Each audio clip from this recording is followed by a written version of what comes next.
So if we're in 2016, where are all the hover cars? Hi everyone and welcome back to my channel. So today is 2015 beauty favourites. I'm sure a lot of you know the drill, but for those of you who don't, these are my favourite products of 2015. I've got a lot of stuff and it's going to take a while to get through it. If you've got a cup of tea handy, great. You may also want to go get some snacks and ration them out because I'm not sure how long I might go on for. I'm going to get started with foundation. The first one is the Charlotte Tilbury Magic Foundation, and I'd actually been using this since March this year because I had a sneaky little pot of it from an event that I went to, and I didn't know what it was at the time. I didn't know it was going to be the Magic Foundation. All I knew was that I was trialing one incredible foundation that had the best finish, the best coverage, and just made your skin look so flawless. One of the reasons that I love this is because it's quite versatile. I can wear a small amount of it and buff it in with a beauty blender, and it looks a little bit more like natural skin, but just very good flawless natural skin, or I can use it with a buffing brush that's slightly more dense and build up this really insane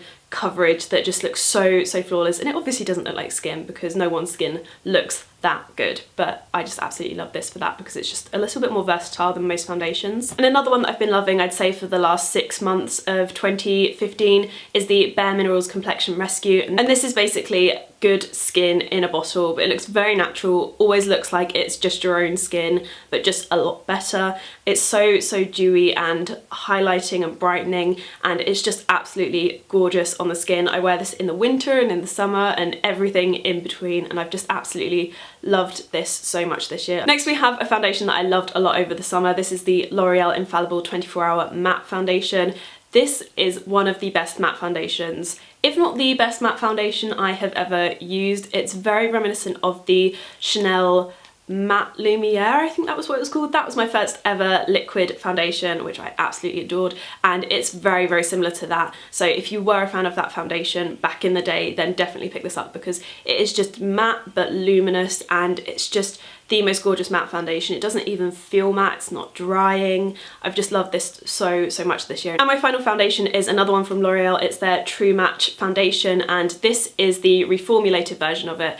I've used their original version, well the old version now, a couple of times before, but I just didn't love it that much. But the new one is just absolutely gorgeous. It's super dewy. It does sit on the skin a little bit, but it's a great drugstore foundation and one that I've really enjoyed using on a daily basis this year. Next I'm going to move on to eyes, and the next products that I'm going to talk about I feel really summed up my eyeshadow use in the first half of this year, and I feel so kind of nostalgic talking about these now. So these are the By Terry Ombre Blackstar shadow sticks. These are the most incredible, creamy, pigmented, long-lasting eyeshadow sticks in the world. They are the most beautiful colours and consistencies, and I just absolutely adored using these this year. Next I'm going to talk about an eyeshadow palette, and I'm going to give you a few seconds to see if you can guess which eyeshadow palette I'm going to talk about. Let me know if you guessed it right, but this is the Zoeva Cocoa Blends eyeshadow palette, which I have used so much this year and absolutely adored. I also feel like in its colours it sums up what I was really about this year, which is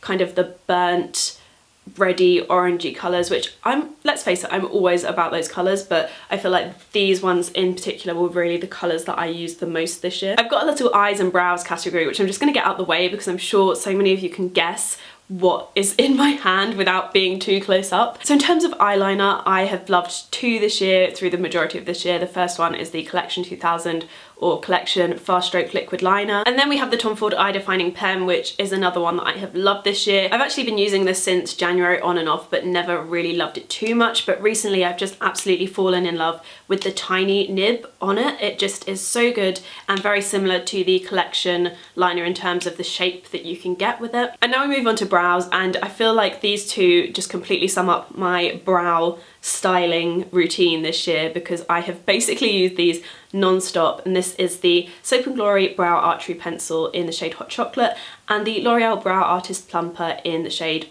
Brown, medium dark medium dark. Next up, I'm going to talk face palettes, and I just couldn't pick one face palette that summed up my whole year. I feel like there were so many things that I loved this year. The one that I feel that I used the most at the start of the year was definitely the Charlotte Tilbury Filmstar Bronze and Glow. I feel like I might introduce this back into my makeup bag because at the start of the year I wasn't too keen on the highlighter, and I basically just used this for the bronzing shade, and things could not be more different now because I just like highlighter. The more highlighter that is on my face, the better. For the start of this year I used this basically every day for my bronzer and contour, and then that all changed this year when I went to America and picked up the LORAC Pro Contour Palette, which is full of highlighters and bronzers, and as you can see is very, very well loved by me, to the point where I have actually lost one of the highlighters. It just broke, shattered, came clean out, and yeah, that was the end of that highlight in this. But this has a beige matte highlight and a yellow matte highlight, which are great, and I absolutely love the contour shades in this.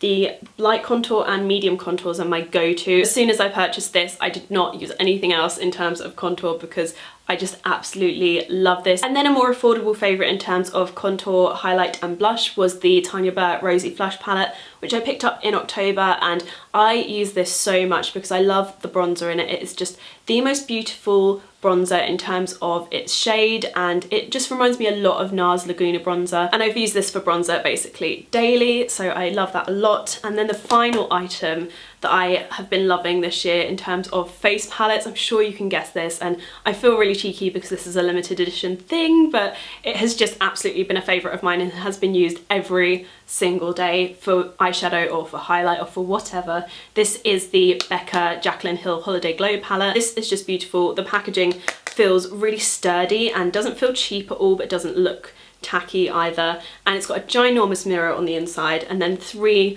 amazing highlighters. So we've got Pearl, I think. This is one of Becca's highlighters that is only normally done in liquid form, so this is the first time they've ever done it in a pressed powder formula. And then it sits next to Champagne Pop by Jaclyn Hill, which is one of my standout highlighters of this year. I have absolutely loved this. I love her channel anyway, and I just love the highlighter. And then there's also Blushed Copper, I had to check the name of that because I always forget it, which is another limited edition shade of theirs, which I'm trying to get my hands on in just its own little compact form because I love this just so much. I use this more for eyeshadow than anything else, but occasionally I do use this on my cheeks as well because it gives a really nice apple to your cheek. I don't really have very much apple going on my cheek, but I find that this really helps to give that illusion. So I absolutely love all of these and use them all as eyeshadow as well. If you want to see me use them as eyeshadow, I'll link a tutorial in the info box. That's what it's called. And next I'm just going to have a little chit chat about singular bronzers because I feel like there were a couple from this year that just needed to be mentioned. I'm going to talk about the limited edition one first because I just want to get out of the way. I feel like it's super cheeky when I talk about things you can't get your hands on anymore. Although I've seen some people have got their hands on this one a little bit more recently. I don't know if it's still available on counters, but this is the Chanel Le Beige Healthy Glow Multicolor, which is a beautiful bronzer. It's just so honey toned and a bit honey toned, bit caramel, but it's just gorgeous in its tone, and it really works so nicely on my skin when it comes to the summertime. I've just absolutely adored using it, and the powder is just so finely milled and so blendable. It's just the most gorgeous consistency. I absolutely loved using this year. And then I have one that's more of a bronzer contour-y type thing. I kind of use it for both, to be honest. This is the Clinique Chubby Stick in Curvy Contour, and this is my favourite cream contour, and I just absolutely love this. I love this a lot at the very start of this year, and then at the end of this year came back around to it. I basically love this for the months that I have a lot of parties in, and I feel like it works really nicely for the winter because it's not too drying, because it's not a powder. And on me this just really helps give the most beautiful, deep contour. I just absolutely love this. Next we have mascaras, and I'm pretty sure you could guess off the top of your head what my favourites were for this year, but I'm going to talk you through them anyway because otherwise what would be the point in this video. This first one is always in my makeup bag, so I feel like this is a favourite every single year, but I just like to talk about it anyway because I feel like it's just one of those products that I will always love, and I like to keep you guys updated on these kind of things. And the Max Factor Full Slash Effect mascaras are my absolute favourite. At the moment I've been using the Max Factor Velvet Volume, and I love this one as well, but I love all of their Full Slash Effect mascaras. They are just the best. Some of you will remember throughout the summer I had a phase where I didn't use the Max Factor Full Slash Effect mascaras really at all, and I was just absolutely obsessed with my Air-In Lengthening and Volumizing mascara, and I still do love this, but I just don't use this as much because of the third mascara in this video, but this was just one of my all-time favourite mascaras of this year. It just gives the most beautiful fluttery lashes. And my final mascara is one that has taken over on the last half of this year, and this is the Nars Audacious mascara. I think this came out back in August or September, sometime around then. Brush basically catches certain eyelashes and makes them super long and leaves others full but a little bit shorter, and it gives this really fluttery effect. I found that it just gives the most natural looking, super full, super long eyelashes, whereas the Max Factor mascaras give very, very full, lengthened, volumized lashes, and they are all the same length and they're all perfectly like splayed out. This doesn't do that. This actually makes them look a little bit more natural, and I just really love the effect that this gives. And then to round this video off, I'm going to talk you through some fragrances. I'm not going to do skincare in this video or as 2015 favourites at all, because I've got a skincare routine coming up and I don't want to talk too much about the same things. I don't want there to be a massive crossover, and there will be because my skincare routine doesn't really change very much. So skincare routine coming up. But to finish this video off, I'm going to talk through my favourite fragrances of this year, and the first one, and the one that I feel really started to get me into fragrances, is the Givenchy Dahlia Divine fragrance. I absolutely love this. This smells like blackcurrants and vanilla and some very, very dark, really nice sweet scents. I can't remember what was in this, but I will link my review of this up below. I love this so much over the summer and the start of the autumn, and it's just the most gorgeous fragrance, and I still love it now when I smell it. I haven't gone off of it at all. And then I feel like my transitional autumn scent was the YSL Black Opium perfume. This is gorgeous, very, very similar to the Dahlia Divine fragrance, but a little bit more dark, I'd say. It's a little bit darker and it's got something that's slightly different to it, and I feel like that transitioned nicely between my summer fragrance and my current winter fragrance. And my final favourite, which is one that I loved all throughout December but didn't make it into a favourites video because I completely forgot to put it in, but I loved this all throughout the last month of December, and I feel like this, I have peaked in terms of my fragrance loving, and it just doesn't get any better than this. And this is the Tom Ford Tobacco Vanille Eau de Parfum, and this is one that I loved throughout December. We smelt it in the airport in Florence and I loved it so much then, and stupidly I didn't buy it in duty free, but once I came home I went to Selfridges straight away and had to pick it up full price. I'm such an idiot, but I just absolutely love this so much, and I can't be without this. This is just my daily scent at the moment. I just realised that I totally forgot about lip products, so we're going to do those now. Nearly had a mini heart attack. So I feel like I had two nude lipsticks that I wore religiously throughout this year, and the first one is Tom Ford's Sable Smoke, which you guys will know that I use in almost every smoky eye makeup tutorial, because this is just the best lipstick for me, for my skin tone, and it works perfectly when I've got very heavy eye makeup. I've been loving Tom Ford lipsticks in general this year. I am absolutely obsessed with them. I always buy them for people as gifts as well, because I think they make the nicest luxury presents for people. Then the more affordable lipstick that I have loved this year is some that you guys might remember. I loved this over the summer months and I still love it now. It's just one of those ones that's great all year round.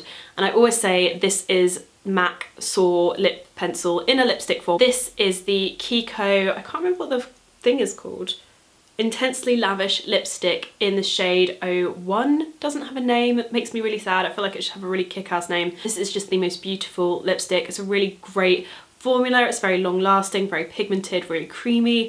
It just feels very nice to wear, and it doesn't feel like an affordable lipstick at all. It feels like a luxury lipstick, which is why I absolutely love this, and the packaging of it is just absolutely stunning as well. Then we have a red lipstick, which I absolutely loved over the summer months. I was obsessed with this, wore this basically daily. This is the Estee Lauder Kendall Jenner lipstick in the shade Breathless. It's the perfect kind of orangey toned red lipstick, very similar to MAC's Lady Danger, but so much more pigmented, so much more neon. Shout out to Estee Lauder for the packaging on this. You should make all of these matte. And my final lip products that I've loved this year, and they were a this year discovery, are the Kat Von D Everlasting Liquid Lipsticks. I'm so obsessed with these. I need to own every single one of them. They are just awesome.